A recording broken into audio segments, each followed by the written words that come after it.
Legend Saravana ஸ்டோர்ஸின் Akshaya Tritiya offer சவரனுக்கு ரூபாய் 1000 தள்ளுபடி மே 12 வரை. ஓட்டு போடுற ஒவ்வொருத்தரும் விவரம் ஆயிட்டா அப்புறம் நம்ம எப்படி அரசியல் பண்றது? வீட்டில் அவங்க அம்மா கிட்ட, சிவகாமி அம்மா, அவங்க அம்மா கிட்ட வந்து ஃப்ரெண்டு வந்து வேலூரில் இருக்காங்க, அவங்க கொஞ்சம் புக்கெல்லாம் தரேன்னு சொன்னாங்க, அது போய் வாங்க போகிறேன் அப்படின்ற மாதிரி போகிறாங்க. அன்றைக்கி கவர்மெண்ட் ஹாலிடே. இந்த தீபா என்ன பண்ணுற, சின்ன ஒரு மனக்கசப்பு அவங்க கணவரோட ஏற்பட்டுருக்கு. எடுத்தவங்க ஒருத்தன ஒரு முடிவு எடுக்கிறாங்க.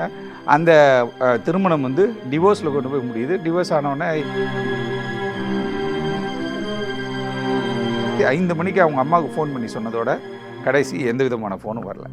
என்னடா அதுன்னு சொல்லிட்டு 7 மணிக்கு ட்ரை பண்ணுறாங்க, ஃபோன் நாட் ரீச்சபிள். 8 மணிக்கு ட்ரை பண்ணுறாங்க, 9 மணிக்கு ட்ரை பண்ணுறாங்க. அந்த ஹேமந்த் ராஜை பிடிக்கிறாங்க. எப்போ இந்த நம்பர்லேருந்து எதுக்கு உனக்கு ஃபோன் வந்துச்சு அப்படின்னு சொல்லி கேட்குறாங்க. இந்த பொண்ணு தீபா வந்துட்டு சென்னையில் நான் ஒரு தனியார் நிறுவனத்தில் வேலை செய்யும் போது எனக்கு பழக்கம் ஏற்பட்டுச்சு. என்னோட 8 வயசு மூத்தவங்க தீபா. நான் அங்கே வேலை செய்யும் பொழுது எனக்கு லீவு கிடைக்கும் போது அவங்களுக்கு லீவு போட சொல்லிவிட்டு நாங்கள் பல இடங்களில் போயிடுறோம். அங்கே வந்து நெட்டேரி அப்படின்னு சொல்லிட்டு நெட்டேரி மலைன்னு ஒரு பகுதி இருக்குது, மலைப்பகுதி. அந்த மலைப்பகுதி காட்டுப்பகுதி மாதிரி இருக்கும். அந்த நெட்டேரி மலைப்பகுதிக்கு இந்த பொண்ணை கூட்டு போயிட்டு நோ விஷயங்கள்லாம் நடந்திருக்கு. அதுக்கப்புறம் என்ன பண்ணுறான்னு கேட்டால், ஒரு கட்டத்துக்கு மேலே இந்த பொண்ணு ஆஸ் யூஷுவல் ஒரு விஷயத்தை எடுக்கிறா.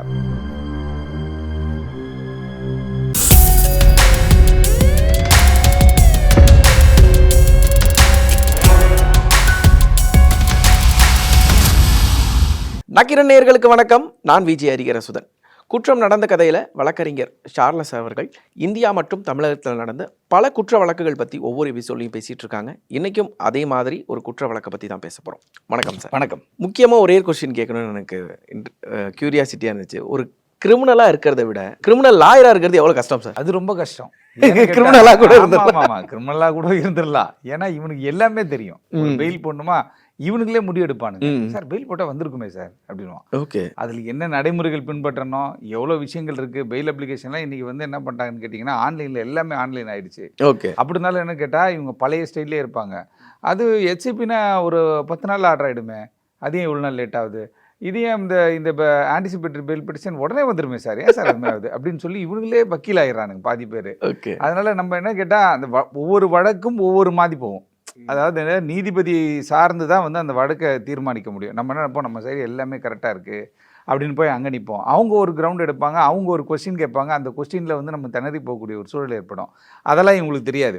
இவங்க என்ன பண்ணுவாங்க, ஜெயிலிருந்து அது பெயில் பெட்டிஷனாக போடும்பொழுது 1000 கேள்வி கேட்பாங்க. சார் என்ன சார் ஆச்சு, ஏன் சார் இவ்வளோ நாள் ஜெயிலில் இருக்கேன் அப்படின்வாங்க. இப்போ 10 நாள் தான் இருந்திருப்பான், ஆனால் அஃபென்ஸுக்கு வந்து 90 நாள் வரையும் கூட ஜெயிலில் இருக்கலாம். அப்படிப்பட்ட ஒரு அஃபென்ஸாக இருக்கும்.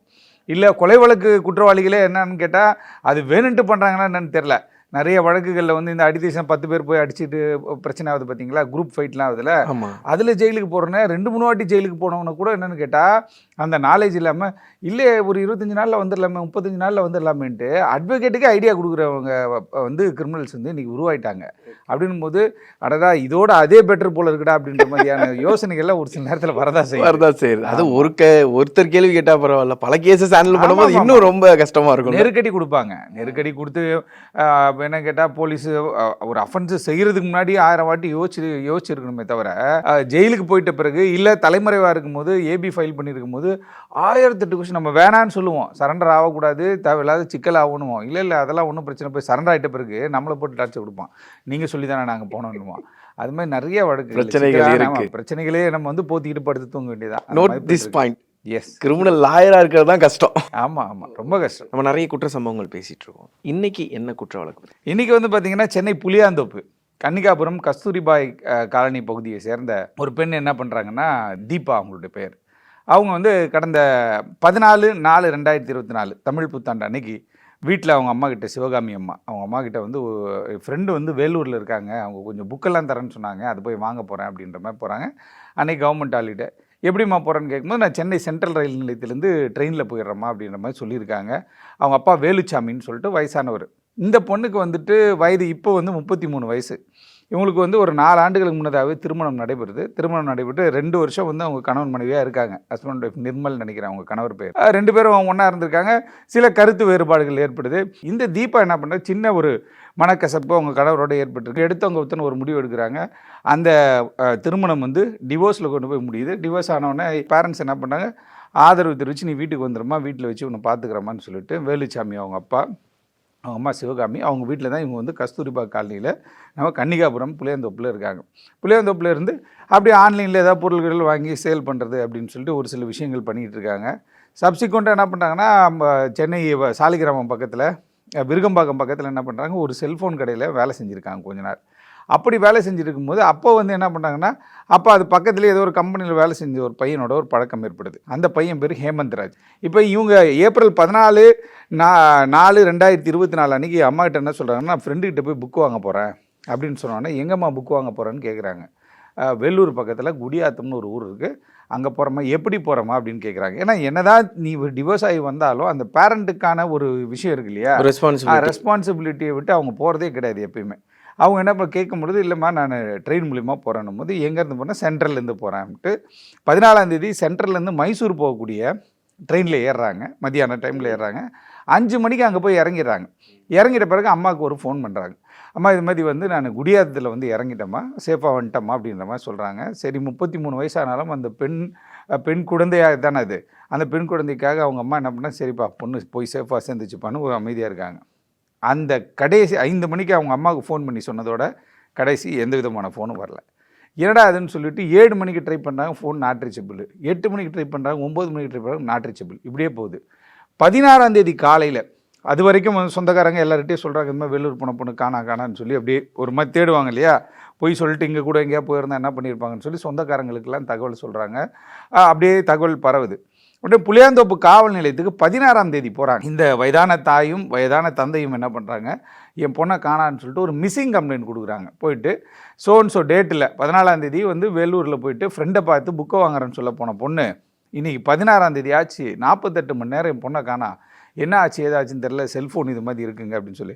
யூஸ்வலாக இது மாதிரி புகார்கள் காவல் நிலையத்தில் கொடுக்கும்போது என்ன கேட்டால் லத்தாஜிக்காக வந்து விட்டுருவாங்க. ஏன்னா 1008 வேலைகள் அவங்களுக்கு இருக்கும். தேர்தல் நேரம் ஏப்ரல் 14 போது தேர்தல் நேரத்தில் பரபரப்பாக எல்லாருமே இயங்கிட்டு இருக்காங்க. ஒரு பக்கம் IPL மேட்ச்சு, இருக்கிற அதிகாரியெல்லாம் தூக்கி அங்கன்னு சொல்லிட்டு பந்தோபஸ்துக்கு போட்டுருவாங்க. பிரச்சாரம், பொதுக்கூட்டம், ரேலி இதுக்கெல்லாம் நடந்துகிட்டே இருக்க ஒரு சூழலில் அப்படி இருந்தும் காவல்துறையினருக்கு இவங்க ப்ரெஷர் கொடுக்குறாங்க. எங்கள் வீட்டு பொண்ணு காணாமல் போச்சுங்க, நெருக்கடி கொடுக்கும் பொழுது சொந்தக்காரெல்லாம் போய்ட்டு ஒரு 10-20 பேர் எப்பவுமே போவாங்க இல்லையா, காணா என்ன சார் கம்ப்ளைண்ட் கொடுத்து எவ்வளோ நேரம் ஆகுது அப்படின்னு சொல்லிட்டு 16ஆம் தேதி ஒரு காலை 9-10 மணி வேளையில் புகார் கொடுக்குறாங்க. புகாரை எடுக்க சொல்லி ஒரு டைப் பண்ணுறாங்க. டைப் பண்ணால் காவல்துறை என்னடா இது ஒரே தலைவலியாக போச்சேன்னு சொல்லிட்டு பொண்ணோட ஃபோன் நம்பர் கொடுமா அப்படின்னு சொல்லிட்டு CDR போடுறாங்க. CDR எப்பயுமே வந்து பார்த்திங்கன்னா டெபுட்டி கமிஷனர் ரேஞ்சில் இருக்கிறவங்க அப்ரூவல் கொடுத்தா தான் CDR போட முடியும். கண்மூடிப்பத்தனமாக ஒரு SIயோ இல்லை ஒரு இன்ஸ்பெக்டரோ வந்துட்டு அவர் எனக்கு பிடிக்கல, ஹரிகரன் சாரை பிடிக்கல அப்படின்றதுக்கு அவர் யார்ட்டெலாம் பேசினார் அப்படின்ற CDR எடுங்கலாம் சொல்ல முடியாது. ஏன்னா நாளைக்கு அது பெரிய சட்டச்சிக்கலாக போயிடும். அப்புறம் DCயோட அப்ரூவல் வேணும். அப்போ DC கிட்ட வந்து ஒரு அப்ரூவல் கேட்குறாங்க.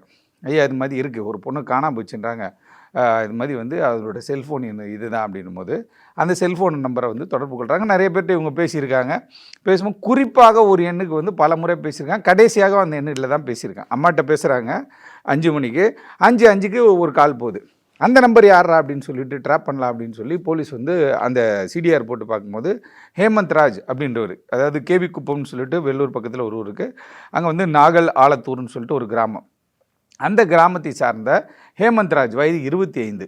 அவருடைய நம்பர் இந்த நம்பர்னு காவல்துறைக்கு தெரிய வருது. தெரிய வந்தோடனே இவங்க என்ன பண்ணுறாங்க, அங்கே குடியாத்தம் தாலுக்கு டவுன் போலீஸ்க்கு வந்து ஒரு தகவல் சொல்கிறாங்க. சார் நம்பர் வந்து எங்களுக்கு டவுட்டாக இருக்குது, இந்த நம்பர் எங்கே இருக்குது என்னன்னு கொஞ்சம் கண்டுபிடிச்சி சொல்லுங்கள், நாங்கள் வரோன்னு சொல்லிட்டு இந்த பரபரப்பான எலெக்ஷன் டைமில் கூட ரெஸ்பான்சிபிலிட்டியோட இதில் நம்ம பாராட்டணும். நிறைய இடங்களில் நம்ம கேள்விப்படுறோம். இப்போ கூட வந்து ஆவடி பக்கத்தில் ஒரு பொண்ணு 18 வயது ஆகிறதுக்கு இன்னும் 3 மாதம் தான் இருக்குது, திடீர்னு ஒரு பையனோட போயிடுச்சு. அப்பா கஷ்டப்பட்டு அந்த பசங்களை எல்லாமே, அவர் வந்து ஒரு மீன் வியாபாரி, மீன் விற்கக்கூடியவர். அவர் எங்கள் வீட்டுக்கெல்லாம் மீன் கொண்டு வர்றதுனால அவர் தெரியும். உடனே எனக்கு ஃபோனை போடுறாரு, சார் பாப்பாவை காணா சார்ன்றாரு. 3வது பொண்ணு சரி கண்டுபிடிச்சிடலாம் முடியா அப்படின்னு சொல்லிட்டு போய் ஒரு புகாரை கூடியாருன்னா, யோ போயா 1008 வேலை இது பொண்ணு காணா, யாரு கூட போயிருக்கும் போயா அப்படின்னு சொல்லி அசிங்கப்படுத்தி அனுப்புகிறாங்க. உடனே அங்கேருந்து ஃபோன் பண்ணுறாரு, சார் ஒரு மாதிரி பேசுகிறாங்க சார் அப்படின்னு சொல்லிட்டு.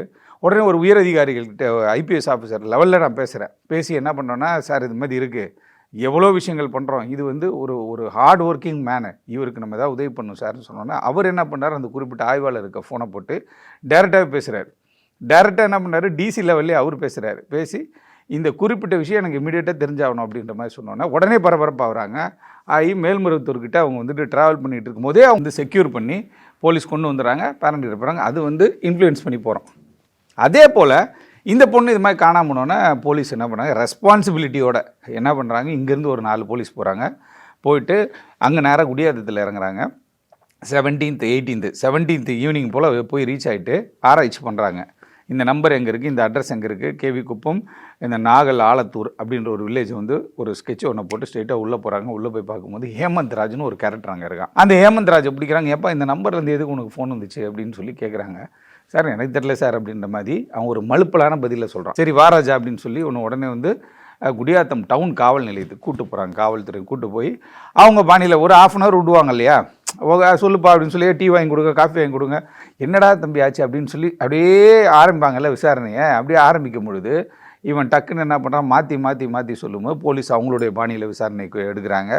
எடுத்துகிட்ட பிறகு தான் அவன் என்ன சொல்கிறான்னு கேட்டால், இந்த பொண்ணு தீபா வந்துட்டு சென்னையில் நான் ஒரு தனியார் நிறுவனத்தில் வேலை செய்யும்போது எனக்கு பழக்கம் ஏற்பட்டுச்சு. என்னோட 8 வயசு மூத்தவங்க தீபா, ஏற்கனவே திருமணம் டைவர்ஸ் ஆகி அவங்க பிரிஞ்சிருக்காங்க. நான் அங்கே வேலை செய்யும் பொழுது எனக்கு லீவு கிடைக்கும் போது அவங்களுக்கு லீவு போட சொல்லிவிட்டு நாங்கள் பல இடங்களில் போய் 2 பேரும் ஒன்றா சுற்றிட்டு அப்படியே பழக்கம் இருக்கும்போது அங்கேயே வந்து அவங்க என்ன பண்ணுறாங்க, என்னை ப்ரெஷர் பண்ணுறாங்க, என்ன நீ கல்யாணம் பண்ணிக்கோன்னு சொல்லி நெருக்கடி கொடுக்குறாங்க. எனக்கு வயது வந்துட்டு 25, 8 வயசு டிஃப்ரென்ஸ் போது எனக்கு ஒரு இதாக இருந்துச்சு. ஆனால் நான் நல்லா அவங்க கூட சுற்றிட்டேன், எங்கேயும் போயிட்டேன் அப்படின்ற மாதிரி சொன்னான். சரி அதை விட இங்கே என்னடா ஆச்சு அப்படின்னு கேட்கும்போது, இல்லை இது மாதிரி 14ஆம் தேதி குடியாத்தம் வர சொல்லியிருந்தேன், என்னை கல்யாணம் பண்ணிக்கணும் அப்படின்னு சொல்லிட்டு இவங்க ஃபோனில் ஒரே டார்ச்சர் கொடுக்குறாங்க. டார்ச்சர் கொடுக்கும்போது நான் ஒரு முடிவு பண்ணேன், சரி வா நம்ம இங்கே பேசிக்கலாம் அப்படின்னு சொல்லி கூப்பிட்டோன்னே இவங்க வீட்டில் ஒரு விஷயத்தை சொல்லிவிட்டு மைசூருக்கு கிளம்புற ட்ரெயினில் கிளம்பி இங்கே வந்தாங்க. நான் போய் பைக்கில் பிக்கப் பண்ணிவிட்டு அங்கே வந்து நெட்டேரி அப்படின்னு சொல்லிட்டு நெட்டேரி மலைன்னு ஒரு பகுதி இருக்குது, மலைப்பகுதி. அந்த மலைப்பகுதி காட்டுப்பகுதி மாதிரி இருக்கும்.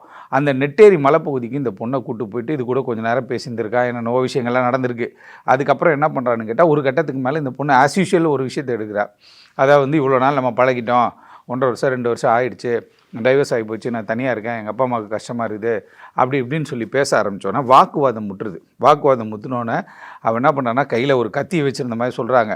அந்த கத்தியை வச்சு அந்த பொண்ணை குத்திருக்கான். அதே நேரத்தில் கல்லை தூக்கி தலையில் போட்டிருக்கான். கொடூரமான முறையில் வந்து அந்த பொண்ணை வந்து என்ன பண்ணுறான்னு கேட்டிங்கன்னா அந்த இடத்துல கொலை செய்து விட்டு அந்த பொண்ணை கீழே புதருக்கு பக்கத்தில் தள்ளி விட்டுட்டு, அதுவும் அந்த பெண்ணோட தீபாவனுடைய செல்ஃபோனை எடுத்துகிட்டு, அதாவது நம்ம தண்டையார்பேட்டையிலேருந்து எங்கே போய் சிக்கிறாங்க பாருங்கள், வெள்ளூர் குடியாத்தத்தில் போய் ஒரு உயிர் போகுது, அடித்து அந்த பெண்ணை அங்கேயே கொலை செய்து விட்டு அவன் என்ன பண்ணுறான், அந்த செல்ஃபோன் எடுத்துகிட்டு போய் ஒரு தண்டவாளத்தில் வச்சு அதை வந்து செல்ஃபோனை இது பண்ணிடுறான், உடச்சி சுக்குநூறாகிடுது.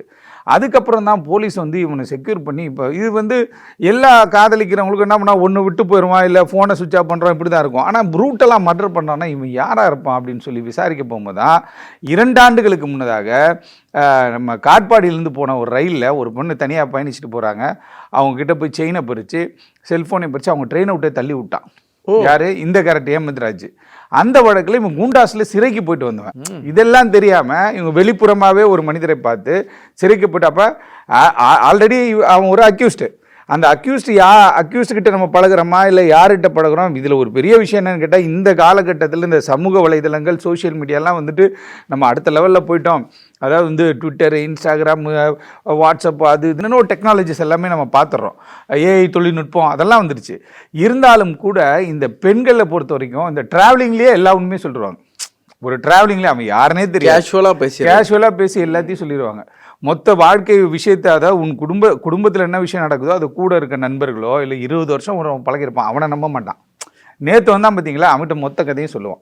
அது மாதிரி இந்த பெண் என்ன பண்ணிட்டா அப்படின்னு கேட்டால், டைவர்ஸ் ஆனதுலேருந்து, குடும்பத்தில் நடந்த விஷயத்துலேருந்து, கஷ்டத்துலேருந்து, நஷ்டத்துலேருந்து எல்லாத்தையும் எடுத்துகிட்டு போய் இவங்ககிட்ட கொட்ட, இவன் என்ன பண்ணிட்டான், இந்த பொண்ணை யூஸ் பண்ணிவிட்டு இந்த பொண்ணை அப்படி கொலை பண்ணிடணும் முன்னாடியே பிளான் பண்ணிடுறான். பிளான் பண்ணி அதுக்கு சந்தர்ப்பங்களை தேடுறான். ஆனால் இந்த பெண்ணை என்ன பண்ணுறான்னு கேட்டால், இவனை உண்மையாகவே நேசிக்கிறாங்க.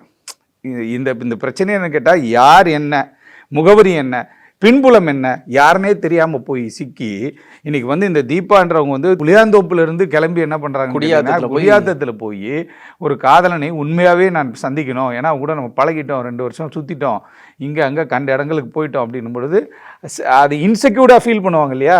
இவன் நம்மளை யூஸ் பண்ணி தூக்கி போட்டானோ, இவன் அவ்வளோதான் நம்மளை கழட்டி விட்டு வேறு மாதிரி போயிடுறானோ அப்படின்ற மாதிரி எல்லாம் மைண்ட் செட் இருக்கும். அந்த மைண்ட் செட் இருக்குது பார்த்தீங்களா, அந்த மைண்ட் செட்டே ஒரு கொடூரமான ஒரு ஒரு ஒரு ஃபீலிங்கை உருவாக்கும்.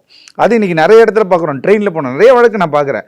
ட்ரெயினில் போனேன் சார், ரொம்ப நல்லா பேசிட்டு வந்தாங்க சார் ஒரு ஃபேமிலி, இங்கேருந்து மதுரை போகிறதுக்குள்ளே நல்ல அருமையான ஃபேமிலி சார், ஆனால் இறங்கின பிறகு தான் சரி செயின்லாம் எடுத்துகிட்டு போயிட்டானுங்க சார். பிஸ்கெட் கொடுத்து அப்ப யார்கிட்ட பழகணும், யார்கிட்ட எதை ஷேர் பண்ணுன்றது இருக்கு. இன்னைக்கு நிறைய பேர் அதை பண்றதே கிடையாது. கூட இருக்க அண்ணன் தம்பி இருப்பான் 4 பேர், அந்த அண்ணன் தம்பிகளுக்கு சப்ஜெக்டே சொல்லியிருக்க மாட்டாங்க. அதே போல் இந்த அண்ணன் தம்பி ஏதாவது ஒரு இஷ்யூவாக இருந்தால் இவங்களுக்குள்ளே ஷேர் பண்ணுற விஷயங்கள் கிடையாது, ஷேர் பண்ணுறதே கிடையாது. வெளியில் இருக்கவங்களுக்கு தெரியும் உங்கள் கதைலாம். அப்படி இந்த தீபா என்ன பண்ணுறாங்கன்னு கேட்டால், காதல் வயப்பட்டு இந்த காதல் அடுத்த கட்டம் திருமணம் வரையும் போவோம்.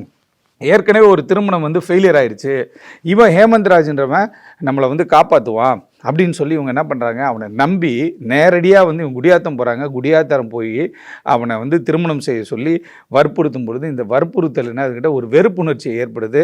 ஹேமந்த் ராஜ் ஆல்ரெடி குண்டர் தடுப்பு சட்டத்தில் சிறைக்கு போனவர். குண்டர் தடுப்பு சட்டத்தில் சிறைக்கு போனார்னா ஒரு 6 மாதம் 8 மாதம் சிறையில் இருந்திருப்பார்.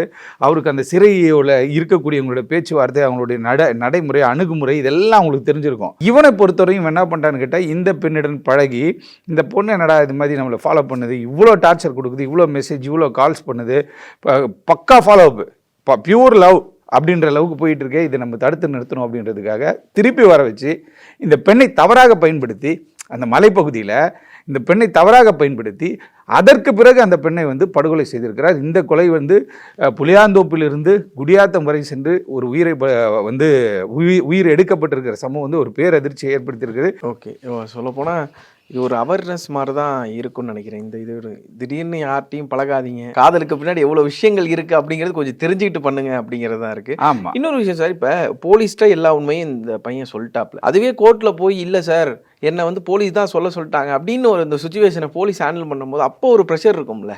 இல்லை, அப்போ வந்து என்ன கேட்டால், வாட் எவர் ஸ்டேட்மெண்ட் ஆர் ரிட்டனை கையில் போலீஸ்கிட்ட எழுதி போலீஸ் எடுக்கிற கன்ஃபெஷன் ஸ்டேட்மெண்ட்டை வந்து என்றைக்குமே நீதிமன்றத்தில் செல்லாது. சந்தர்ப்ப சூழ்நிலை சாட்சிகள் தான் வந்து பேசும், எவிடன்ஸ் தான் பேசும். அப்போ இவன் வந்து என்னென்னு கேட்டால் சொல்லிட்டான். இவன் எப்பயுமே என்னன்னு கேட்டால், இப்போ இருக்கிற டெக்னாலஜி டெவலப் ஆனதுக்கு பிறகு என்ன கேட்டால் வீடியோ கேமரா மூலிமா வீடியோ எடுத்து அதை வந்து பதிவு செய்கிறாங்க. உடனே வந்து மெஜிஸ்ட்ரேட் கிட்ட இமிடியேட்டாக வந்து இது பண்ணுறாங்க, இல்லை கொண்டு போய் அங்கே வச்சு கூட அவங்க வந்து ரெக்கார்ட் பண்ணுறாங்க. அப்படிப்பட்ட ஒரு சூழல் இருக்குது. இந்த மாதிரி வழக்கில் தப்பிப்பது ரொம்ப கஷ்டம். ஏன்னு கேட்டால், ஏன்னா இது வந்து சிங்கிள் அக்யூஸ்டு, அதுவும் இல்லாமல் இவனுடைய சிடிஆர் ரிப்போர்ட்டு கிளியராக இருக்க போது, இவன் செல்ஃபோனை கொண்டு போய் எந்த இடத்துல வச்சான இருக்க போது, அவன் பயன்படுத்திய கத்தி தெரிய போகிறது, அந்த கத்தியெல்லாம் செக்யூர் பண்ணிட்டாங்க, கல்லை தூக்கி மண்டையில் போட்டது இருக்கும், அந்த மண்டையில் போட்டிருக்கும் போது ரத்தம் வந்திருக்கும், அந்த ரத்தமும் இந்த பெண்ணுடைய ரத்தமும் வந்து மேட்ச் ஆகுதான்னு பார்ப்பாங்க. அப்படின்னும் போது இவர் வந்து எவிடன்ஸில் சிக்கிடுவார். இவர் என்னதான் வெளியில் கதை சொல்லி போய் ட்ரையலில் போயிட்டு டிஃபென்ஸ்லாம் எடுத்தால் கூட எவிடன்ஸில் சிக்கிறதுக்கான வாய்ப்புகள் இந்த படுகொலையில் நிறைய இருக்குது. இதே மாதிரி இன்னொரு குற்ற வழக்கோட சந்திக்கிறேன் சார். நன்றி. நன்றி. தமிழகத்தின் அரசியல் புலனாய்வு வரலாறு நக்கீரன் பப்ளிகேஷன்ஸ். இந்த கோடை விடுமுறையை புத்தகங்களுடன் கொண்டாடுங்கள். கோடை காலத்தை முன்னிட்டு ஏப்ரல் 23 முதல் மே 30 வரை நக்கீரன் வெளியீடுகளான அனைத்து நூல்களுக்கும் 25% சிறப்பு தள்ளுபடி. புத்தகங்களால் கோடையை கொண்டாடுவோம். நக்கீரன் டிவிக்கு சப்ஸ்கிரைப் செய்யுங்கள். உங்கள் ஆதரவே எங்கள் பலம். ஆசிரியர்களுக்கு நண்பனாகவும் மாணவர்களுக்கு ஆசானாகவும் திகழும் தேர்வு வழிகாட்டி. ஒவ்வொரு பாடத்திற்கும் அனுபவமிக்க ஆசிரியர்களின் துல்லியமான தெளிவான விடைகள். CNC இருக்கு, தேர்வு பயம் எதற்கு? இது தீரன் பப்ளிஷிங் ஹவுஸ் விற்பனை வெளியீடு.